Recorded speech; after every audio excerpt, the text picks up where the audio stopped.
Dear students, welcome to বৈরাগ্য শিক্ষা নিকেতন।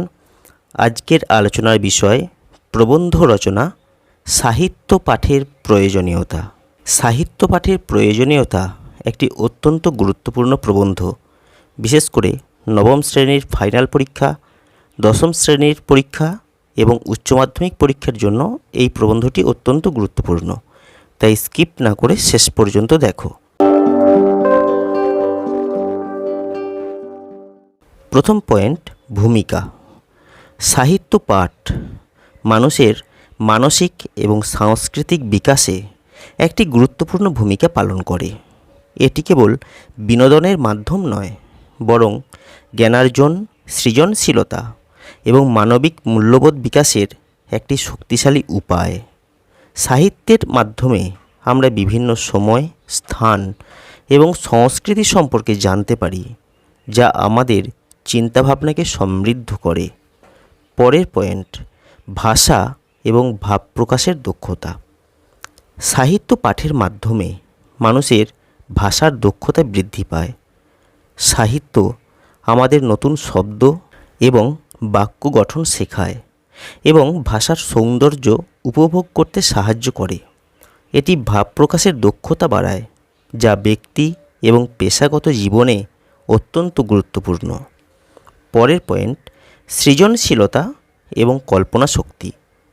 সাহিত্য পাঠ সৃজনশীলতা এবং কল্পনা শক্তি বিকাশে সহায়ক।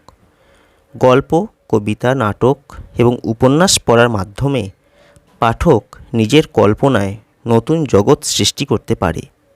এটি সৃজনশীল চিন্তা এবং ধারণা তৈরি করতে সহায়তা করে, যা শিল্প, বিজ্ঞান এবং অন্যান্য ক্ষেত্রে নতুন উদ্ভাবনের জন্য অত্যন্ত প্রয়োজনীয়। পরের পয়েন্ট, মানবিক মূল্যবোধ। সাহিত্য মানবিক মূল্যবোধ গড়ে তুলতে সহায়ক। বিভিন্ন চরিত্রের জীবনের মাধ্যমে পাঠক মানব জীবনের বিভিন্ন দিক এবং মূল্যবোধ সম্পর্কে জানতে পারে। এটি সহানুভূতি, দয়া, ন্যায়পরায়ণতা এবং সহমর্মিতার মতো গুণাবলী বিকাশে সাহায্য করে। পরের পয়েন্ট, ইতিহাস এবং সংস্কৃতির জ্ঞান। সাহিত্য পাঠের মাধ্যমে আমরা বিভিন্ন সময়ের ইতিহাস এবং সংস্কৃতি সম্পর্কে জানতে পারি। সাহিত্যিকরা তাদের লেখার মাধ্যমে সমাজের বিভিন্ন সমস্যার চিত্র তুলে ধরেন, যা আমাদের অতীত এবং বর্তমান সমাজের অবস্থা সম্পর্কে অবগত করে। এটি আমাদের সাংস্কৃতিক উত্তরাধিকার সম্পর্কে সচেতন করে তোলে। পরের পয়েন্ট, মানসিক বিকাশ এবং রিল্যাক্সেশন। সাহিত্য পাঠ মানসিক বিকাশে সহায়ক এবং মানসিক চাপ কমাতে কার্যকর। এটি আমাদের মনকে শান্ত এবং প্রশান্ত করে এবং মানসিক স্বাস্থ্যের উন্নতি ঘটায়। একটি ভালো বই পড়া আমাদের দৈনন্দিন জীবনের চাপ থেকে মুক্তি দেয় এবং নতুন উদ্যমে কাজ করতে সহায়ক। পরের পয়েন্ট, বিশ্লেষণ এবং সমালোচনার দক্ষতা। সাহিত্য পাঠের মাধ্যমে মানুষের বিশ্লেষণ এবং সমালোচনামূলক চিন্তার দক্ষতা বৃদ্ধি পায়।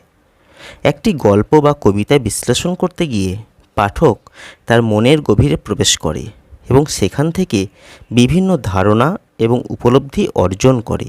এটি তাদের যুক্তিসঙ্গত চিন্তা এবং সমস্যা সমাধানের ক্ষমতা বাড়ায়। শেষ পয়েন্ট, উপসংহার। সাহিত্য পাঠ মানুষের মানসিক, সামাজিক এবং সাংস্কৃতিক বিকাশে অপরিহার্য। এটি ভাষা দক্ষতা, সৃজনশীলতা, মানবিক মূল্যবোধ, ইতিহাস এবং সংস্কৃতির জ্ঞান, মানসিক স্বাস্থ্যের উন্নতি এবং বিশ্লেষণ ও সমালোচনার দক্ষতা বৃদ্ধিতে সহায়ক।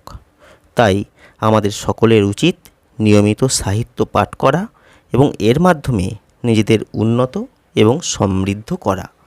এই হলো সাহিত্য পাঠের প্রয়োজনীয়তা বা উপযোগিতা সম্পর্কে একটি রচনা, একটি প্রবন্ধ রচনা। কেমন লাগলো আজকের এই আলোচনা কমেন্ট করে জানিও।